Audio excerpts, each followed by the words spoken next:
25 अगस्त को दिल्ली के मुख्यमंत्री अरविंद केजरीवाल ने बीजेपी पर आरोप लगाते हुए कहा कि बीजेपी आम आदमी पार्टी के 40 एमएलए को 20-20 करोड़ में खरीदने का प्लान बना चुकी है। इस आरोप से कुछ देर पहले ही आम आदमी पार्टी के विधायकों ने केजरीवाल के घर पर बैठक की थी, जिसमें 62 में से 53 विधायक ही पहुंचे थे। मनीष सिसोदिया हिमाचल में होने की वजह से नहीं पहुंचे, जबकि केजरीवाल ने बाकी के 8 विधायकों से संपर्क न होने का दावा किया। आखिर क्यों केजरीवाल का ये बयान हकीकत कम और सियासी ड्रामा ज्यादा है? कारण नंबर 1, शराब घोटाले से ध्यान भटकाने के लिए सीएम केजरीवाल का ऑपरेशन लोटस पर फोकस। कुछ महीनों बाद गुजरात, हिमाचल, राजस्थान और जम्मू कश्मीर में चुनाव होने हैं। ऐसे में चुनाव से पहले पार्टी और उप मुख्यमंत्री के ऊपर भ्रष्टाचार के आरोप लगना पार्टी की छवि को खराब करता है और विरोधियों के हाथों में ब्रह्मास्त्र जैसे अस्त्र को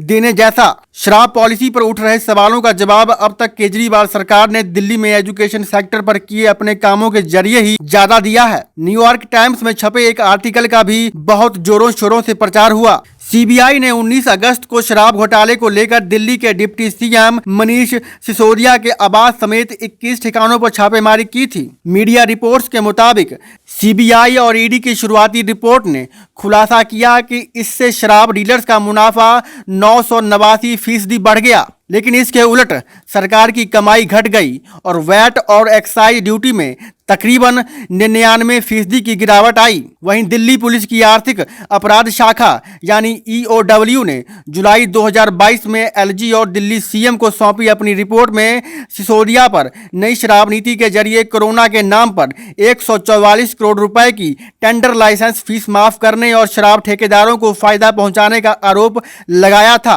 कारण नंबर 2, विक्टिम कार्ड। करीब 4 महीने बाद यानी दिसंबर में गुजरात में चुनाव हैं। आम आदमी पार्टी ने वहां अपनी पूरी ताकत झोंक रखी है। आम आदमी पार्टी ने 300 यूनिट फ्री बिजली और महिलाओं को 1000 रुपए महीना देने जैसे वादे किए हैं। बीजेपी ने भी हाल ही में 4000 गांवों में फ्री वाईफाई की सुविधा शुरू की है, जिसे आपके फ्री स्कीम वादों का जवाब माना जा रहा है। यानी गुजरात चुनाव में बीजेपी आपकी हर चुनौती से निपटने की तैयारी में जुटी है।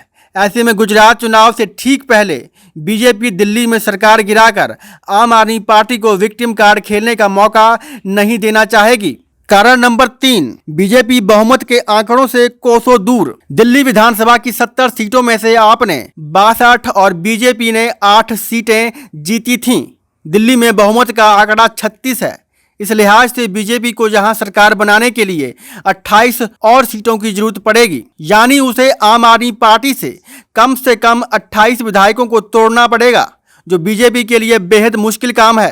केजरीवाल ने 25 अगस्त को दावा किया कि आपके 8 विधायक गायब हैं। उन्होंने बीजेपी पर आरोप लगाया। उनके दावे को सच भी माने तो 8 विधायकों को तोड़ने के बाद भी बीजेपी बहुमत से दूर ही रह जाती है। लेकिन प्रश्न तो यह भी उत्पन्न होता है, जब महाराष्ट्र में एकनाथ शिंदे ने बीजेपी की शह पर शिवसेना के 40 विधायक तोड़ लिए, तो ऐसा दिल्ली में क्यों नहीं हो सकता? तो कारण नंबर 4, महाराष्ट्र में सत्ता के उलटफेर के खेल में आखिरी मौके तक बीजेपी खुलकर सामने नहीं आई। वजह वह अपने सिर सरकार गिराने की तोहमत लेना नहीं चाहती थी। ठीक इसी तरह दिल्ली में बीजेपी के सामने एक तरफ बदनामी का भी जोखिम है, तो दूसरी तरफ दिल्ली के केंद्र शासित प्रदेश होने की वजह से भी बीजेपी के लिए वहां पाने के लिए बहुत कुछ नहीं है। दिल्ली नगर निगम में बीजेपी पहले से काबिज है। एलजी केंद्र सरकार के ही प्रतिनिधि हैं। एलजी का हमेशा से आप सरकार से तकरार चलता ही रहा है। दिल्ली पुलिस भी केंद्र सरकार के हाथों में है। 2019 में दिल्ली में केजरीवाल सरकार के बहुमत में होने के बावजूद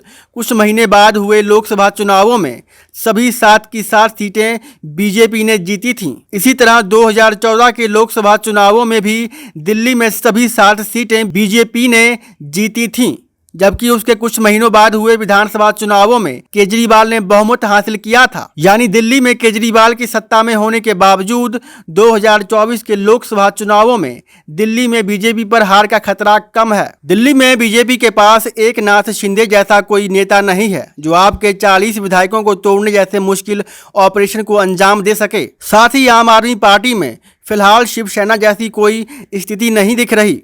भले ही केजरीवाल ये दावा कर रहे हों कि बीजेपी की ओर से मनीष सिसोदिया को उनकी पार्टी में शामिल होने का ऑफर दिया गया था। चलिए ऐसी 2 वजह जान लेते हैं जिसके कारण ऑपरेशन लोटस सच भी हो सकता है। वजह नंबर 1, ऑपरेशन लोटस में माहिर है बीजेपी। विपक्षियों का आरोप है कि ऑपरेशन लोटस के जरिए बीजेपी चुनी हुई राज्य सरकारों के विधायकों को अपने पाले में मिलाकर सरकार गिराने का खेल करती रही है और वो इसमें माहिर है। इसके हालिया उदाहरण पिछले 3 सालों के दौरान कर्नाटक, मध्य प्रदेश और महाराष्ट्र हैं। इन सभी राज्यों में कांग्रेस या उसके गठबंधन की सरकारें थीं, लेकिन सभी जगह समय से पहले ही सरकार गिरी और बीजेपी सत्ता पर काबिज हो गई। इन राज्यों के उदाहरण को देखते हुए केजरीवाल के दिल्ली में भी बीजेपी के ऑपरेशन लोटस चलाने के दावे को पूरी तरह खारिज भी नहीं किया जा सकता। वजह नंबर 2, 22 साल से दिल्ली की सत्ता से दूर है बीजेपी। पिछले कुछ सालों में बीजेपी का ग्राफ देश में